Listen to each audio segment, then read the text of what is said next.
देखिए, कुंडली जागृत कैसे की जाती है, अर्थात दो मार्ग में आपको इसको बताने वाला हूँ बहुत ही सरल तरीके से, जो कि एक वैज्ञानिक रूप पर आधारित भी है, अलग अलग मंत्रों पर आधारित है। दूसरा एक बहुत ही सरल मार्ग है जो कि अधिकतर लोग उसी मार्ग को अपनाते हैं। अधिकतर भारत में अधिकतर उसी मार्ग को अपनाते हैं। अब सुने, सर्वप्रथम 7 चक्र होते हैं, ये आपको पता है। मानव शरीर के बीच अगर भौतिक रूप से देखा जाएगा तो आपको दिखेगा नहीं, लेकिन ये भीतर हैं आपके। किस प्रकार से? सर्वप्रथम मूलाधार चक्र, दूसरा स्वादिष्ठान, मणिपुर, अनाहत, विशुद्ध, आज्ञा चक्र, सहस्रास्त्र चक्र, ये 7 चक्र होते हैं। देखिए, सर्वप्रथम इसका उद्गम स्थल है मूलाधार चक्र, और इसका अंत कहाँ होगा? आपके सहस्रास्त्र चक्र, है ना। कमर की हड्डी के छोर, यानी आप जहाँ पर बैठते हैं, जहाँ पर आपका प्रजनन अंग है, गुप्तांग है, वहाँ पर मूलाधार है। और आपके कपाल, सीधा कपाल पे, यहाँ पर आपका सहस्रास्त्र चक्र होता है। अब ये ऊर्जा आपके नीचे से प्रवाहित होके ऊपर की ओर बढ़ती है। नीचे से प्रवाहित होके धीरे धीरे ये ऊर्जा आपके ऊपर की ओर बढ़ती रहती है, जो कि आपके एक एक चक्र को खोलती जाती है, इसकी खुद स्वयं की ऊर्जा से। अब ये जागृत कैसे होते हैं, किस प्रकार से होंगे? सर्वप्रथम मैं आपको इनके बारे में कुछ जानकारी देता हूँ धीरे धीरे, कि इसको ये क्या होते हैं, किस पर इनका नियंत्रण होता है, किस विषय में होता है, और कहाँ पर ये स्थापित होते हैं सरल भाषा में, और कैसे ये धीरे धीरे एक्टिव होते हैं। मूलाधार चक्र सर्वप्रथम आता है। इसमें मूलाधार क्यों कहा गया? क्योंकि ये संपूर्ण आपके, यानी ये बाकी के जो 6 चक्र है उनका मेन आधार, मूल ही यही है। जब तक आप इस चक्र को एक्टिवेट नहीं करेंगे तब तक आपके 6 चक्र बिल्कुल एक्टिवेट नहीं होंगे, बिल्कुल नहीं होंगे, क्योंकि ये मूल है। इसको शक्ति का केंद्र कहा गया है। शक्ति का केंद्र क्यों कहा गया? क्योंकि जो वर्तमान समय में जो मानव की जो आप सबसे बड़ी कमी माने, जैसे कि काम वासना, लालसा, मानसिक रूप से स्थायित्व ना होना, और इंद्रिय सुख, प्रबल इंद्रिय सुख, इससे जुड़ी हुई भावनाएं हैं, ये विषय एक तरह के।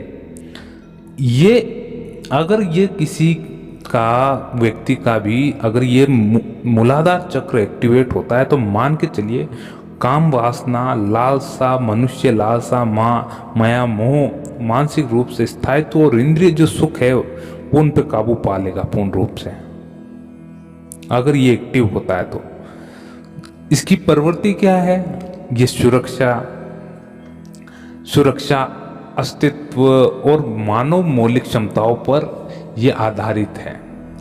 इसका मंत्र होता है लम। इसका मंत्र होता क्या है? लम होता है। अगर इसको जागृत करना आपको, तो लम लम लम, इस प्रकार से आपका ध्यान कहाँ पर होना चाहिए? जहाँ पर आपका मूलाधार की स्थिति है, जहाँ पर ये है, उस जगह आपका ध्यान केंद्रित होना चाहिए। 4 पंखुड़ियाँ और लाल रंग का इसका बताया गया है। ये तो भौतिक रूप से ये इसका ज़्यादा आप ध्यान ना दें। इसकी स्थिति होती है गुप्तांग पर, गुप्तांग और गुद्दा के बीच में, ये बताया गया है। और वहीं पर कुंडली होती है, जो कि 2.5 बल खाए हुए, उस जैसे कि 2.5 बल, जैसे एक सांप है ना, 1 फुट का, जैसे 2.5 बल खाए हुए, और उसका जो मुख है वो उसी के भीतर घुसा हुआ है। अब जैसे जैसे आप ध्यान करते हैं, अपनी आंतरिक मौन की आवाज को सुनते, धीरे धीरे क्या होता है कि धीरे धीरे वे 2.5 बल खाई हुई वो धीरे धीरे कुंडली सीधी होती है, यानी ऊपर की ओर उठने लगती है वे, यानी फिर क्या करती है, वो ऊपर की ओर उठकर वे ऊर्जा प्रवाहित करने लगती है। ये तो आपका मूलाधार हुआ, है ना। अब इसकी प्रकृति यही है कि ये काम प्रधान होता है, काम वासना विशेष रूप से इसमें। अगर जो भी व्यक्ति, अधिकतर लोग अगर इसी चक्र में काम वासना को लेके लालसा, इंद्रिय सुख के बारंबार पोषित करते जा रहे हैं और यहीं पर खत्म होते जा रहे। अधिकतर इसी चक्र में लोगों की मृत्यु होती है, इससे आगे ही नहीं बढ़ पाते वे। अब इसके पश्चात आता है आपका दूसरा स्वादिष्टान चक्र। स्वादिष्टान चक्र मतलब कि ये साहस आपके भीतर पैदा करता है और कमिटमेंट करना सिखाएगा आपको। जैसे कि आपने कोई कमिटमेंट कर दी, अगर ये जागृत हुआ, कमिटमेंट करने के पश्चात आप वे कार्य पूरा करके रहेंगे। वम इसका मंत्र होता है, वम वम, और स्थिति होती है कमर के पीछे की जो तिकोनी हड्डी होती है आपके, उसका अंतिम छोर प्रजनन से जुड़ा हुआ रहता है। ये 6 पंखुड़ियां, नारंगी कलर, ये तो भौतिक रूप से हो गया। विषय क्या क्या है? देखिए, विषय होता है, इस विषय में संबंध, हिंसा, व्यसन, मौलिक भावनाएं और सुख ये जुड़े हुए रहेंगे आपसे। अगर कोई व्यक्ति स्वादिष्टान चक्र को एक्टिवेट करता है तो संबंधों से उसका जुड़ाव जो रहता है, रिश्तों से, वे उन पर, यानी जैसे कि वो सुख, अब आपको सुख नहीं लगेगा, हिंसा से आप दूर हो जाएंगे, व्यसन, जो भी आप माया में जो भी व्यसन यानी आप भोग रहे हैं, विलासिता में डूबे हैं, वे कम होने लगेंगे। मौलिक भावनाओं और जितने भी सुख है उनसे दूर होने लगेंगे अगर ये चक्र एक्टिवेट होता है तो। वम इसका जो मंत्र होता है वह है। और इसके पश्चात क्या होता है कि जो इसकी प्रकृति होती है, देह के अलावा आपको मन भी दिखाई देना पड़ता है। फिर आध्यात्मिक प्रभाव आपकी ये पड़ेगा कि विचारों को आप नियंत्रण कर पाएंगे और शुद्ध होना, वे विचार धीरे धीरे शुद्ध होने लगेंगे। अब आपके जो आएगा इसके पश्चात धीरे धीरे आप ऊपर उठेंगे, ऊर्जा ऊपर की ओर प्रभावित होगी, मणिपुर चक्र पर आ जाएंगे। मणिपुर की सबसे बड़ी खासियत है कि यह संतुष्टि का भाव आपको एहसास दिलाएगा। आपको ध्यान की, आप इस स्थिति में आ गए हैं अब कि आपको अब संतुष्टि प्राप्त होने लग गई। जो आप कर रहे हैं वह बिल्कुल सही मार्ग पे, संतोष आप में आने लगेगा एक तरह से। तो ये कहां पर स्थित है? इसका प्रभाव बढ़ता है आपके पाचन तंत्र पर। कहां होता है? नाभि मंडल पर। मंत्र रम रम रम रम, है ना, र के ऊपर बिंदी लगी, 10 पंखुड़ियां और पीला कलर। ये तो भौतिक रूप से। विषय क्या है? निजी बल, भय, व्यग्रता, है ना, और मत निर्माण स्वयं का, अंतर्मुखता, सहज या मौलिक रूप से। ये देखिए, ये मणिपुर चक्र क्या करता है कि ये आपका जो निजी बल होता है उस पर आपको अभिमान आता है, अभिमान बढ़ता है किसी का, ये उसको खत्म करता है। भय को खत्म करता है, व्यग्रता है अंदर जो, उसको खत्म करता है, मत निर्माण खत्म करता है, अंतर्मुखता जो आप स्वयं पर बनाए हुए हैं कि मैं ये कर लूँगा वो कर लूँगा, उसको धीरे धीरे खत्म करेगा ये।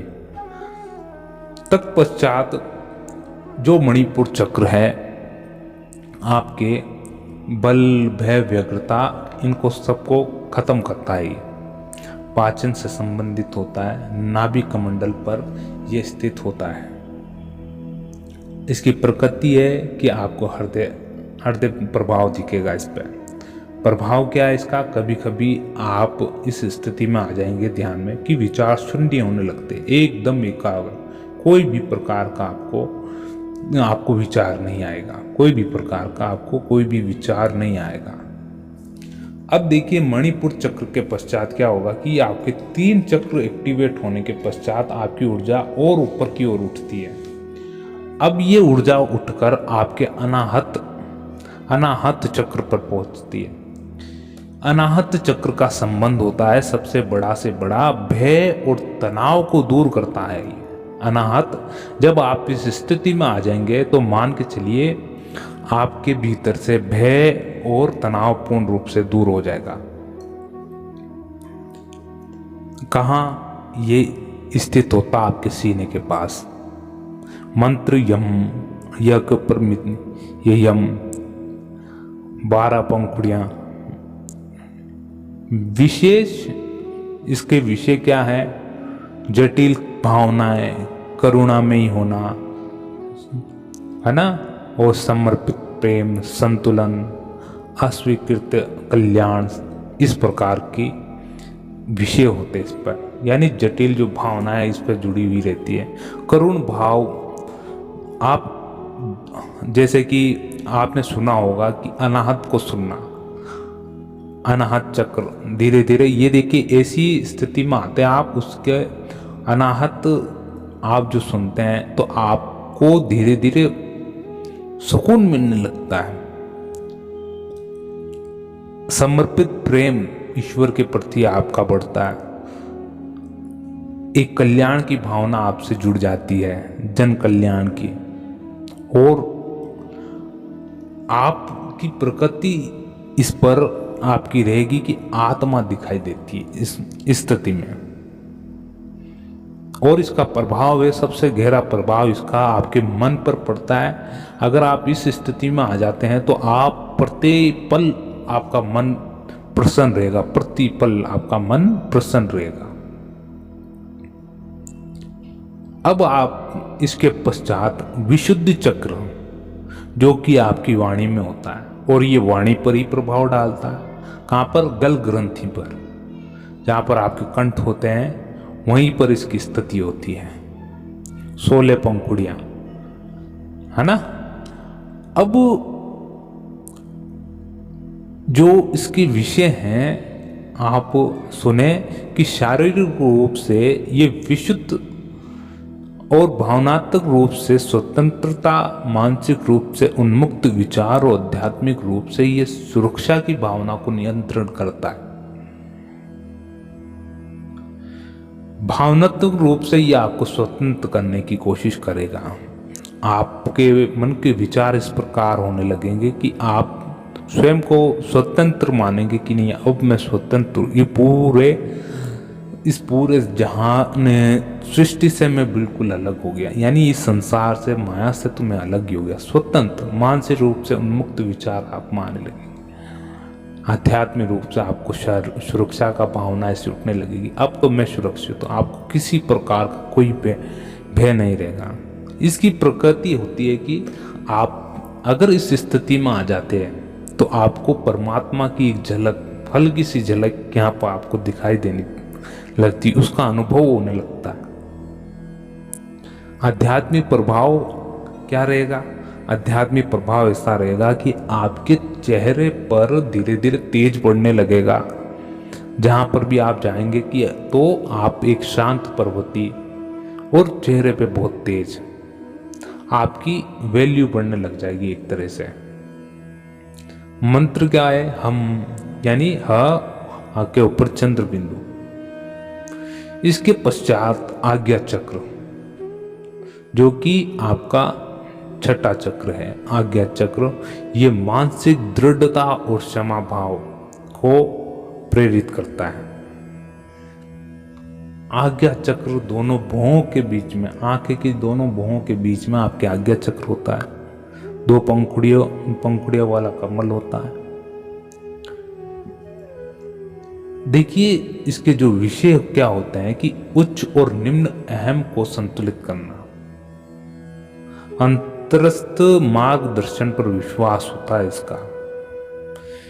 आज्ञा का निहित भाव का उपयोग में लाना ही इसका मेन मकसद होता है। देखिए क्या है कि जब आज्ञा चक्र पे आप जो सोचते हैं वह आपको प्रदर्शित हो जाता है,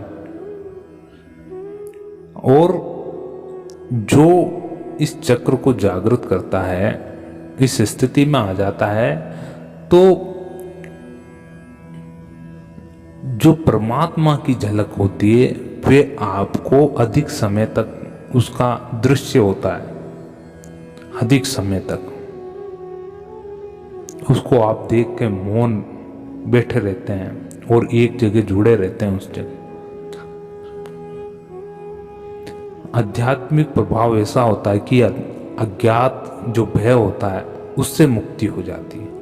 अज्ञात भय जैसे कि आपको डर लगा रहता है, नहीं कभी मेरी मृत्यु ना हो जाए, पूरा परिवार ऐसे ही है, वैसे ये भय बिल्कुल नहीं रहेगा। पूर्ण रूप से खत्म। अज्ञात भय बोलते हैं ना, किसी भी प्रकार का कोई भय नहीं रहेगा। इस स्थिति में आने के पश्चात आप सोचेंगे नहीं अब तो मृत्यु कभी भी आ जाए तो किसी का डर नहीं, ये आपको डर नहीं रहेगा। ओम इसका मंत्र होता है। सहस्रास्त्र चक्र अंतिम चक्र है, इसके बारे में जरूर जानें। परमात्मा के होने का एहसास यहाँ पर ही होता है आपको। आमतौर पर शुद्ध चेतना का चक्र माना जाता है सहस्रास्त्र। ये मस्तिष्क के ठीक ऊपर की ओर स्थित होता है। इसकी प्रकृति जैसे कि कमल के 1000 पंखुड़ियां होती है, उस प्रकार से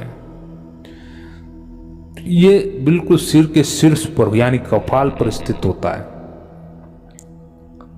और आंतरिक बुद्धि दैहिक मृत्यु से जुड़ी हुई होती है।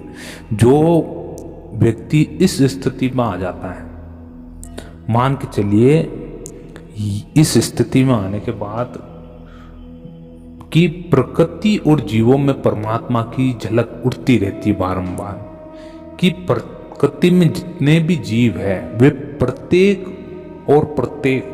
सब परमात्मा ही है।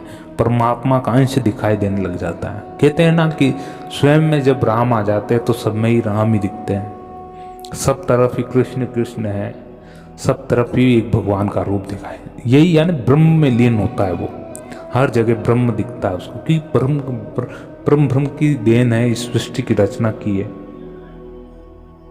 आध्यात्मिक प्रभाव ये होता है कि हर सांस में परमात्मा का नाम और गुरु मंत्र सुनाई देने लगेगा आपको। हर सांस लेंगे तो उसमें आपको परमात्मा का नाम सुनाई देने लगेगा, आपके गुरु मंत्र सुनाई देने लगेगा।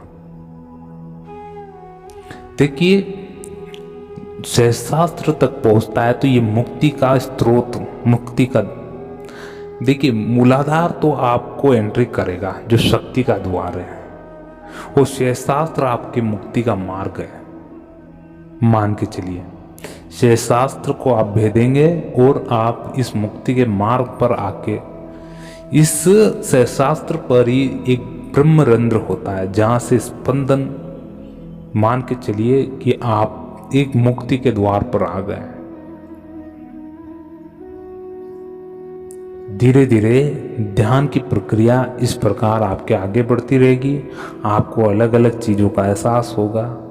धीरे धीरे इसको आगे ले जाते जाएं। अब ये तो पहला मार्ग मैंने बताया मंत्रों के साथ। दूसरा मार्ग है जो इसका बहुत ही सरल रूप है।